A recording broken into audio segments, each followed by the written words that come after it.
if y'all didn't know, corn is from the Americas. Even though corn is found all over the world, corn came from the Americas. It's an American grass. Corn is. It was hybridized by the indigenous people of the Americas, which we know as American Indians, of course. And we take it, and now it's grown all over the world.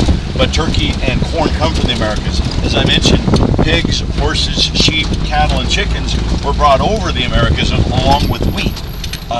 Wheat is not indigenous to the Americas. Wheat is a grass that came from the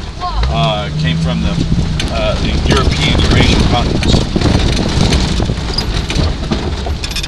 By the way, can everybody see this little bush with the yellow top? Yeah. Yes. Brewed into a tea. If I was an Indian living out here, American Indian, and I got an injury and I needed a pain reliever, the local medicine man or medicine woman, the shaman, would actually administer a very concentrated tea made from that broom snakeweed plant. What that bush is full of, is salicylic acid. Anybody ever heard the words acetylsalicylic acid? That's, for those that don't know, that's regular aspirin. You could say that's the aspirin bush out in this area. Okay, so I can just get some of those right now and eat it because I am having a headache. Well, and let me tell you, I want everybody to hear this. This is really important. One of the most common things for people to visit the Southwest is they get a persistent, mild headache, and it lasts the entire time they're here. Crazy. You're dehydrated. I am. No, you are dehydrated by probably as much as a liter. You have to drink a liter of water. And again, your headache will go, if you drink a half liter of water, your headache could be gone in about 8 minutes, 10 minutes. Yeah. So, again, if you do have a headache, there you go. By the way, I want everybody to know you are so welcome to go potty at any time. But please drink a lot of water. We are actually known. Does everybody know that? no, okay. Actually, I got a question. Yes. Are we in a high desert, right? We're in a high desert, yes. Okay, so that's why. Yeah. That's why it's cooler. Yeah. That's why you're like. It was a high drive last night. Yeah. So we're in the desert, hot, but later it's gonna be cool then. You didn't come up from Phoenix, did you? No. No. No, I don't know. Oh, we drove. You drove from Covina, right? West Covina, right? Yeah, so we took the 10 and 17. Did you know you're actually West Covina was originally a coastal desert, and again, Southern California has been turned into agriculture, but at one time it was a complete coastal desert. When the Indians lived there, 500 years ago, it was a coastal desert area. They did agriculture. The Chumash Indians did agriculture. Does everybody know that all of California, Arizona, and Nevada, and almost all of Utah, New Mexico, and about half of Colorado used to be Mexico? A little bit of history. Used to be Mexico. We got into a border dispute with Mexico, and in 1846, and it only took 2 years for Mexico to throw their hands up and go, "Whoa, we want to surrender." And we said, "Sure, sell us 1/3 of your country, and we'll sign a surrender agreement."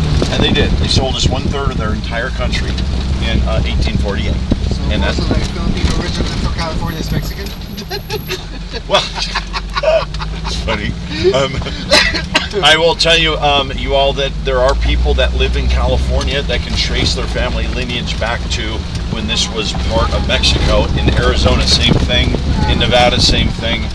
Why the 9th generational Nevadans, can trace their roots back to when it was all part of Mexico, and they've still been speaking Spanish in their family as a first language. So, yeah.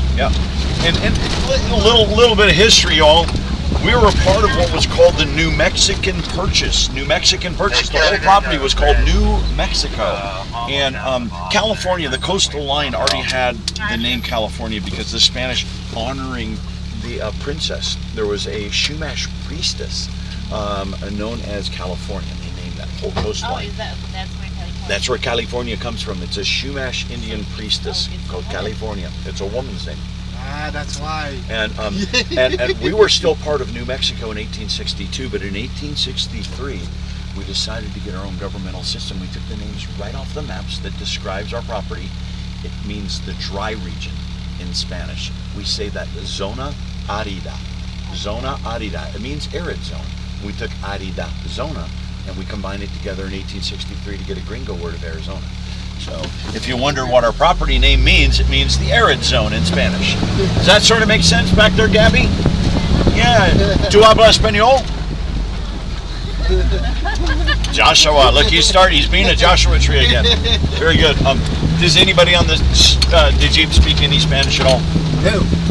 My So, wife. well, I understand a little bit and speak a little bit. because Tagalog is it's Spaniards. of course I was going to say it was an indigenous language mixed with the Spanish language that gives us that language today. Yeah. Same with a lot of I call it Mexican Spanish. A lot of Mexican words are actually Indian words mixed with the Spanish word. It's not right. It's not pure Spanish. No, it's not from Spain Spanish. No, that's correct. Like Tlaquepaque.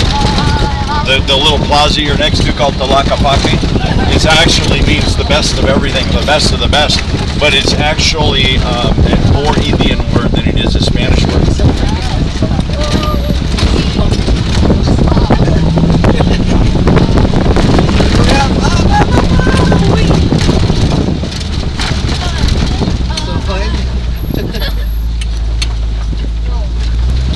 By the way, if y'all are little opinionated pinyon pine trees, they're the only pine tree in the world right here that produces the edible pine nut. Has anybody ever eaten a pine nut? So that's where pine nuts come from? Pine nuts come from that tree right there. The only pine tree that produces the edible pine nut, you all, is the tree you're looking at right there. And they're native here to the Southwest. They're found all over the world. They grow all over the world, but again, they're native to the Southwest. Very good. I had pine nuts on my salad today.